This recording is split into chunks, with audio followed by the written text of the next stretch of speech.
Hi everybody, and welcome back to Be Like Christ. In today's video, we're going to finish up our series talking about the attitudes of people when Jesus was doing his healings. And we're going to explore a text in Mark chapter 9 about a man whose son had a demon, and Jesus healed him, and the attitudes and the circumstances surrounding that event.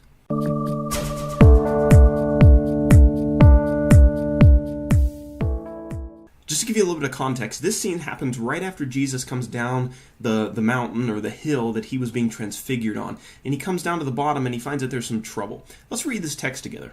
Mark chapter 9, verse 14.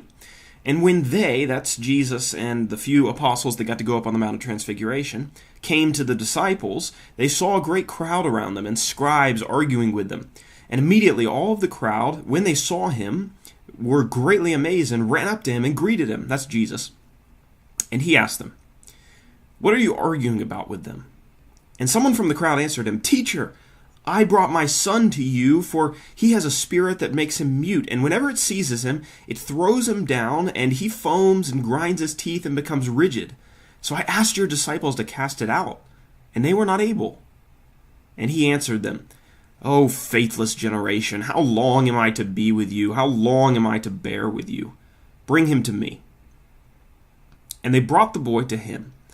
And when the spirit saw him, immediately it convulsed the boy, and he fell on the ground and rolled about and foaming at the mouth. And Jesus asked his father, "How long has this been happening to him?" And he said, "From childhood. And it has often cast him into the fire and into the water to destroy him. But if you can do anything, have compassion on us and help us." Jesus said to him, "If you can, all things are possible for the one who believes." Immediately the father of the child cried out and said, "I believe, help my unbelief."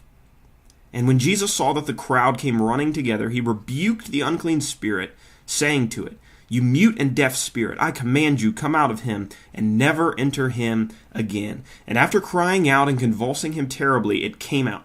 And the boy was like a corpse, so that many of them said, "He's dead." But Jesus took him by the hand and lifted him up, and he arose. So as we come down off this hill, the story continues, and what Jesus finds is that there's a group of his disciples and his enemies arguing at the bottom, and he comes down and he says, "What are you guys arguing about?" And a man comes forward, and this man had a son, and he said, "I brought my son to your disciples who are supposed to be able to do miracles in your name by your authority so that they can get rid of this demon that possesses my boy." But they couldn't do it. And Jesus is really frustrated at this point with his disciples, and he implies that they should have been able to cast out this demon, but they couldn't. So Jesus says to him, "Bring him to me, and I'll do the job." And that's what he does. The father brings the son to Jesus, and Jesus casts out the demon. And so now I want to take this text, and I want to draw some application out of it. What we have here is a man who must have heard about Jesus, must have heard about his power, and so he brought his son to be healed.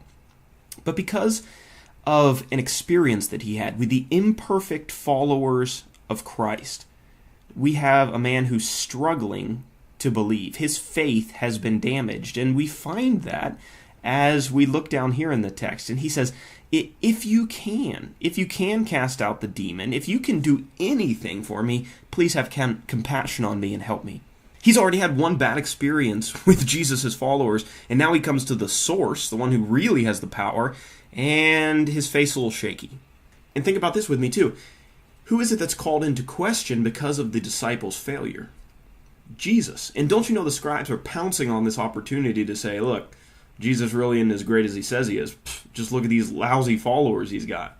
As we think about some modern day application for this text, I think there's at least 3 points that we can bring up. One of them is for people who are outside the church, and the other two are for people who are inside the church. The first one is this, is that we as Christians can harm someone outside the church and their ability to come to Jesus and believe because of our actions. I think we probably all know somebody who says, "I had such a bad experience with a Christian one time, and he was so hypocritical, and he was so not like Jesus that I don't want anything to do with that faith. If Christians are like that, I don't want anything to do with it." And so just like in this text, the disciples' actions negatively reflected on what it meant to be a disciple of Jesus, so it is in our lives today and with the church today. If we are saying that we are one thing and acting another way, we can negatively reflect on Christ and his church. There's also a lesson here about who we need to build our faith on. There's a lot of people in the church, unfortunately, who build their faith on men.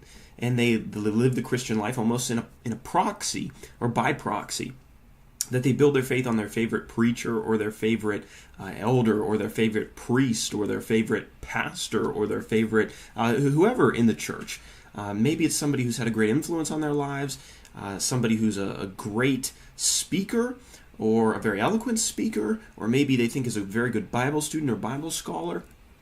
But what happens a lot of time is that when that man fails and when he falls apart, all the people who built their faith on him, their faith also begins to fall apart. And when he's the foundation, that's a foundation that's crumbleable. Is that a word? It is now. That can crumble.